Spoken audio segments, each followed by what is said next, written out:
ये लहसुन प्याज खाने का ये साधु लोग मना क्यों करते हैं? कभी आपने इसका साइंटिफिक रीजन सोचा? कारण, लहसुन प्याज वैसे तो आयुर्वेद में औषधि है। आयुर्वेद में लहसुन प्याज क्या है? औषधि है। गर्मी में प्याज खाने से लू नहीं लगती और सर्दी में लहसुन खाने से सर्दी नहीं लगती। ऐसा आप लोगों ने अपनी नानी दादी से खूब सुना होगा और ये बात सही है, क्योंकि ये आयुर्वेद में लहसुन प्याज का श्रेष्ठ स्थान है। तो आयुर्वेद के हिसाब से दवाई के रूप में लहसुन प्याज का उपयोग आयुर्वेद बताता है। फिर ये साधु लोग कहते हैं लहसुन प्याज ना खाओ, कारण क्या है?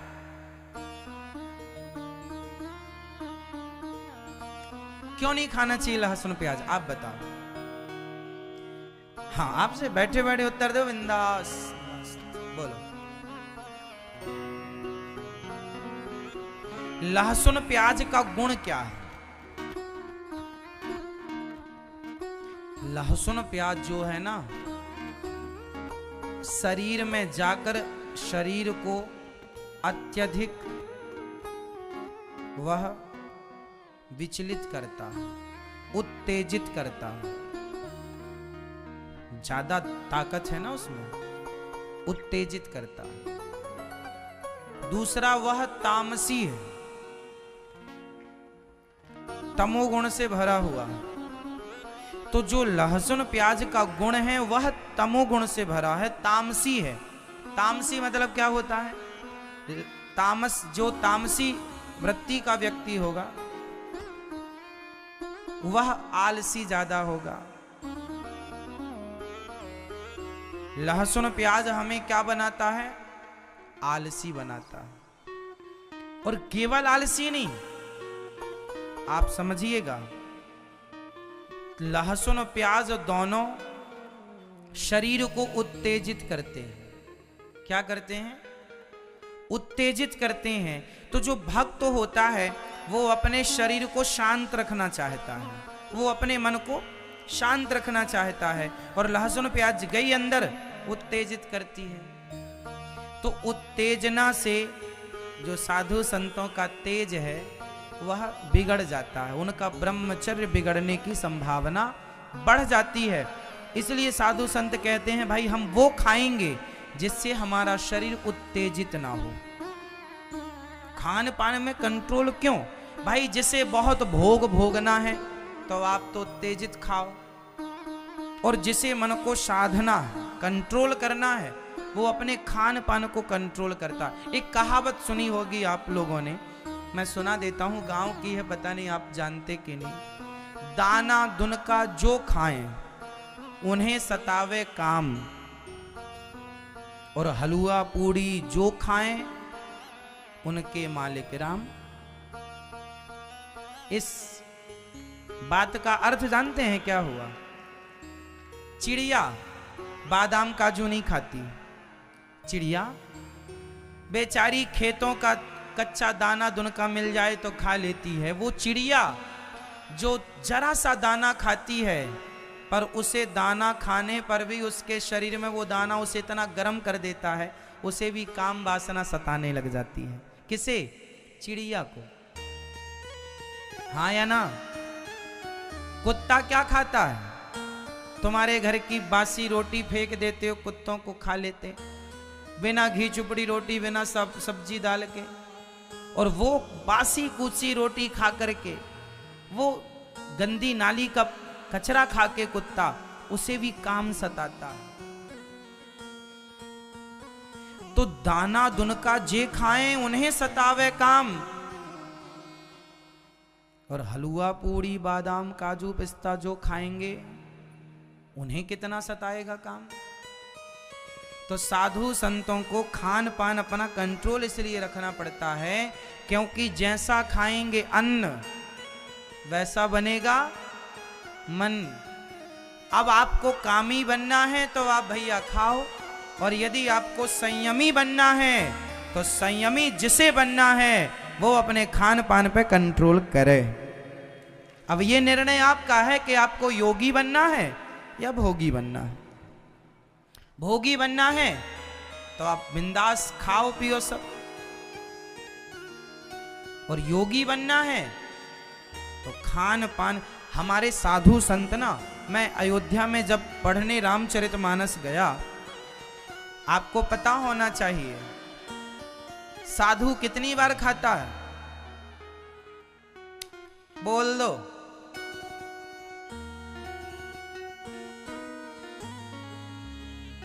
जो 2 बार खाए वो साधु हो ही नहीं सकता। 1 बार खाए योगी, 2 बार खाए भोगी और 3 बार खाए रोगी। जो योगी है वो कितनी बार खाता है, जोर से। ये दास अनिरुद्ध ने अभी से हम 1 बार 1 टाइम ही खाना शुरू कर चुके हैं। जब कभी ज्यादा वर्क हो जाता है, ज्यादा काम कर लेते हैं, ज्यादा भूख लगती है तो 2 बार खा लेते हैं, बट कोशिश करते हैं कि 1 ही बार खाएं। तो ये दास आपके सामने बैठा है। आज भी हमने जरा सी सलाद खाई, जरा सी सब्जी और जरा सा चावल खाया, बस खा लिया ना। अब हो गया रात्रि तक फुल, रात को नहीं खाएंगे, 1 बार ही खाते हैं। हाँ, ऐसा नहीं है कि हम योगी हैं, नहीं, हम 2 बार भी खा लेते हैं जब हमें ज्यादा भूख सताती है तो खा ले। कोशिश कंट्रोलिंग, मतलब अभी से शुरू कर दिया अभ्यास करना कि भाई 1-2 साल में हमें आदत पड़ जाएगी। अभी से करेंगे तब ना आदत पड़ेगी। तो अभी से हमने शुरू कर दिया है, लाइन में लग गए हैं योगियों की पीछे लाइन में। अब कभी ठाकुर जी कृपा करेंगे तो लाइन में लगे हैं, शुरुआत कर लिए हैं, अपने आप को संतुलित करने की शुरुआत कर लिए हैं। अब आगे हरी इच्छा। हम अपने मन को, अपनी वाणी को तो जीत नहीं सकते, जो ठाकुर जी चाहेंगे वही होगा। फिर भी कोशिश अपनी ओर से चालू है। खाने में कंट्रोल, हम व्यर्थ का नहीं खाते, मतलब का खाते हैं, जरा सा खाते हैं, पौष्टिक खाते हैं, सलाद ज्यादा खाते हैं, कच्चा ज्यादा खाना पसंद है हमें। कच्चा मीन्स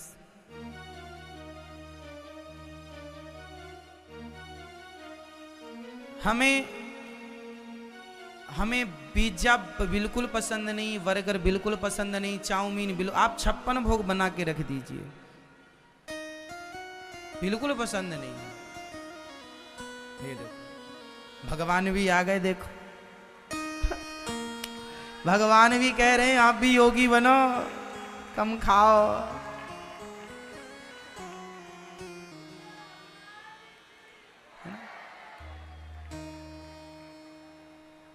कल ही हमने कहा था कि पानी का कई भरोसा नहीं, कभी बरस जाए। देखो आज ही बरसने लग गए।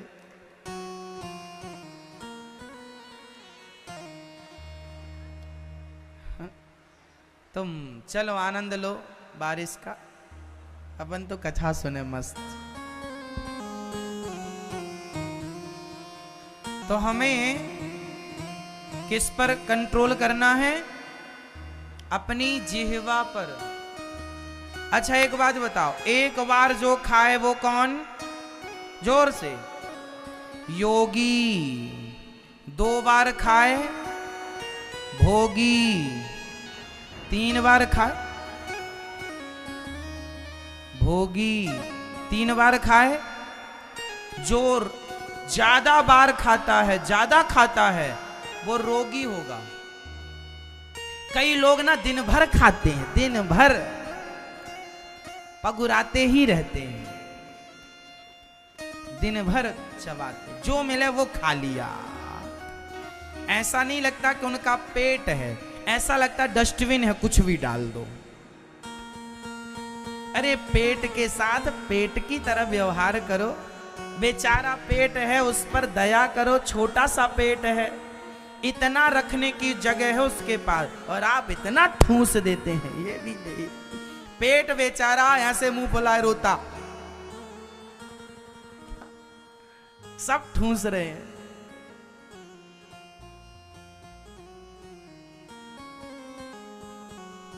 खीर बनी तो खीर खा लिया, पूड़ी मिल गई पूड़ी ठूस लिया, रोटी मिल गई रोटी, बड़े मिल गए बड़े खा लिया, दही बड़ा मिल गया दही खा लिया, पेप्सी कोका कोला मिल गई वो पी लिया, जूस मिल गया वो पी लिया, आइसक्रीम मिल गई वो खा लिया, गुलाब जामुन मिल गई वो भी आने दो। अब पेट कंफ्यूज नहीं हो जाता होगा पहले किसे पचाऊं?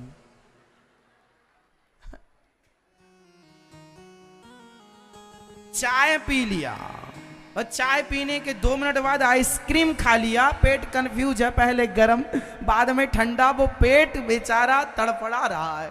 कहां जाऊं हे भगवान, कहां फंसा दिया मुझे।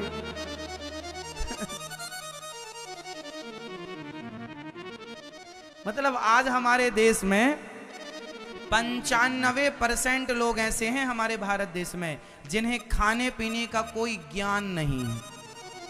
किसके बाद क्या खाएं और किसके बाद क्या ना खाएं, यह ज्ञान हमारे देश में 140 करोड़ की जनसंख्या वाले देश में 95% लोग ऐसे हैं जिन्हें खाने पीने का कोई ज्ञान ही नहीं।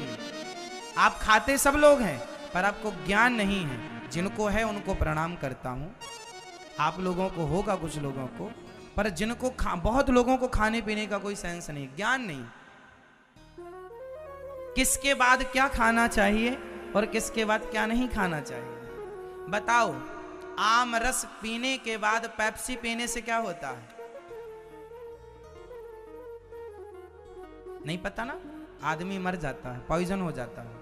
आम रस और पेप्सी का कोई कॉम्बिनेशन नहीं है, जैसे शहद और घी का कोई कॉम्बिनेशन नहीं है। आप घी भी अमृत है और शहद भी अमृत है, दोनों को पी लो मर जाओगे, पॉइजन हो जाएगा। आप किसी को एक साथ दोनों दे दीजिए तो वो जहर का काम करेगा। खा मत लेना, खा मत लेना, मरने की संभावना बढ़ जाएगी। मतलब हमारे आयुर्वेद में खान पान का एक विधान है, क्या खाना है क्या नहीं खाना, किसके बाद क्या खाएं और किसके बाद क्या ना खाएं। उड़द की दाल आप लोग दही के साथ खाते हैं, उड़द की दाल के बनते हैं बड़े, तो आप दही बड़ा खाते हैं। अब उड़द की दाल और दही का कोई कॉम्बिनेशन नहीं है, लेकिन आप खूब ठूंसते हैं।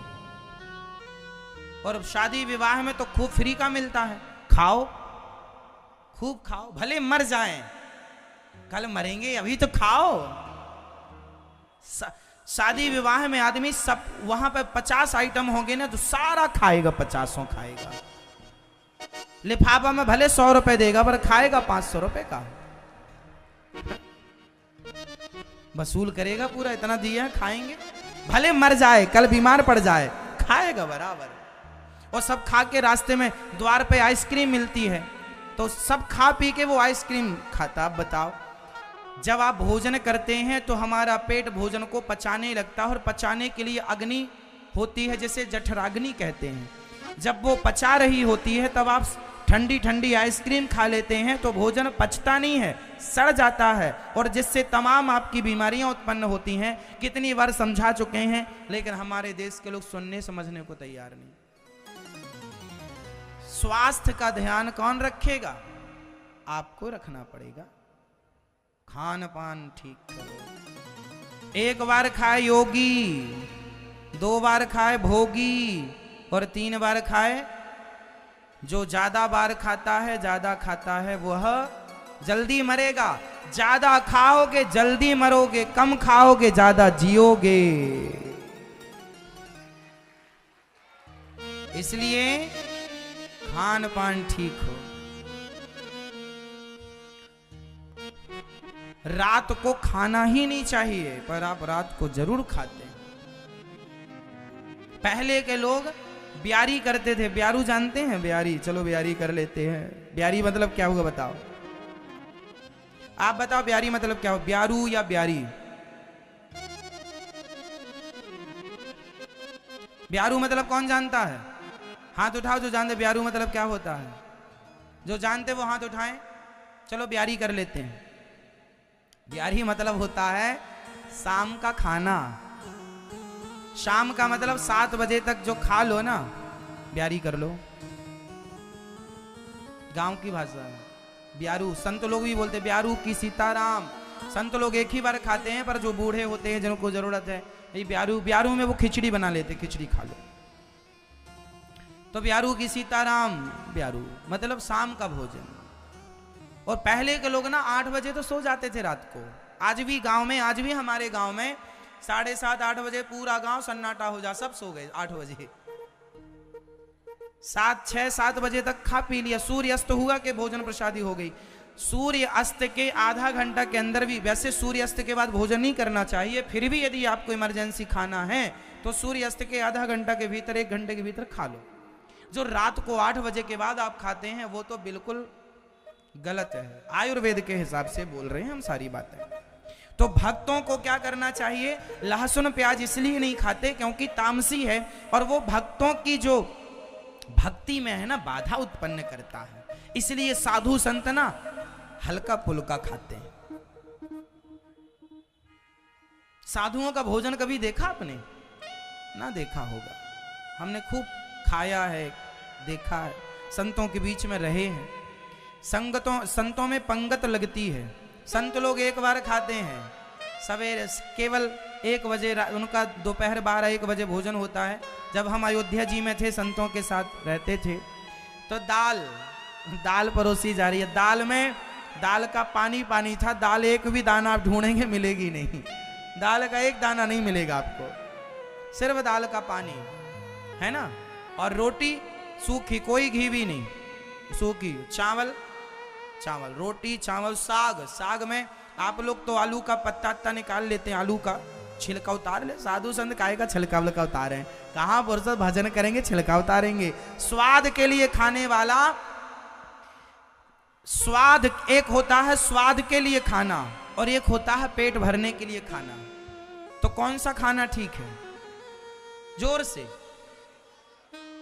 से स्वाद वाला खाना भोगी खाता है, और पेट भरने के लिए केवल योगी खाता है। उसे कोई मतलब नहीं कि आलू में छिलका है या उतर गया, वो अपना खाया पिया मस्त। दाल का पानी साहब मुझे याद है, मैं खाया हूं। वो जो अयोध्या जी की दाल है, वो दाल के आगे आज का 56 भोग फेल है। वो दाल, वो साग, वो रोटी, वो संतों के हाथ से जो प्रसादी मिलती है, भगवान जी का प्रसाद, उसके आगे सारे आज के, मैंने उतना स्वादिष्ट भोजन वहां के बाद आज तक किया ही नहीं। ये समझ लो मेरी लाइफ में। मेरे बचपन में जो साधु संतों के बीच में खान पान रहा है,